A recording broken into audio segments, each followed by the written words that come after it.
First, do you use comparison websites obsessed with getting the best deal? Well, it seems that companies are just as keen to be listed on such sites, but at what cost to you and me? According to the Campaign for Fair Finance, some firms are paying higher commission rates to push themselves to the top of the listings pile.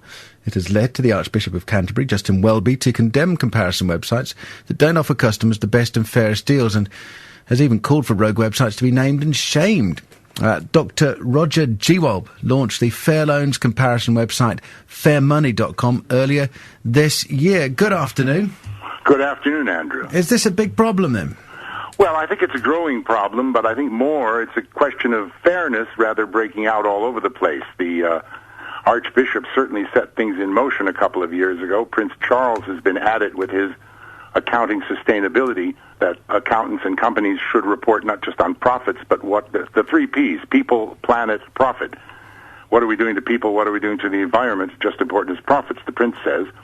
And I think the Archbishop's comments in my interview with him for our Campaign for Fair Finance on the websites are really very important, because price comparison websites are just a fantastic technology invention. They can save tremendous amounts of time, people searching on the internet, and really quite large amounts of money. But as in every market, as the Archbishop said in our interview, and people can see that interview by just Googling Archbishop and fair money, it'll take you right to it. In that interview, he said that as in every market, there are some people taking advantage. There are some rogue traders, very much as Volkswagen is alleged to have used computer code that none of us would understand to do things about the emission figures.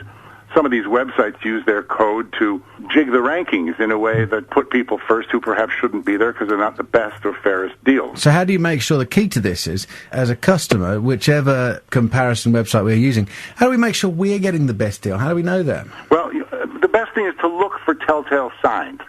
Personally, if I were going on a comparison website for energy switching, car insurance, a savings account, or a loan, I would think twice. I'd scratch my head about those sites where there are multiple tabs saying if you want to rank it by this or if you want to rank it by that, click here. I just go to another site personally.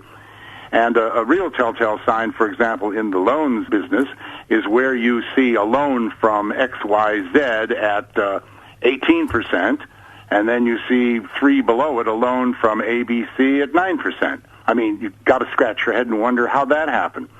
So we need to be just a little bit more on the ball and not take the first result that comes up as necessarily the best. Absolutely. You've certainly got to look down. You see, the real problem here is that in our digital age, people, human nature, people are tended to, and particularly financially challenged, people with problems, people who are feeling maybe perhaps a little bit desperate, they're going to grab the first listing thinking that's the best, because customers put their faith and trust in these websites, and they should. But some of them, a certain number of them, take advantage of that, and you've got to really look. You certainly do not take the first or second thing that's listed. You look down, you look to the side.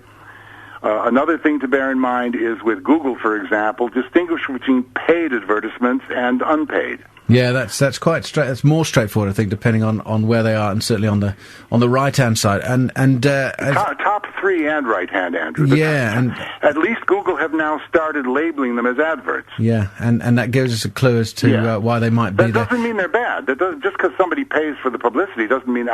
People advertise Hovis bread. Nothing wrong with that, as long as you understand that the fact that they're at the top of the page, the first of the three, doesn't mean they're the best of the three. Thank you, Dr. Roger Gewolb, who is with us to talk about comparison websites. He's from the Fair Loans comparison website, fairmoney.com. And if you are out there, if you're searching, I've just done it with car insurance, just have a bit of a surf around and make sure that what is coming up as the best one is indeed the right one for you.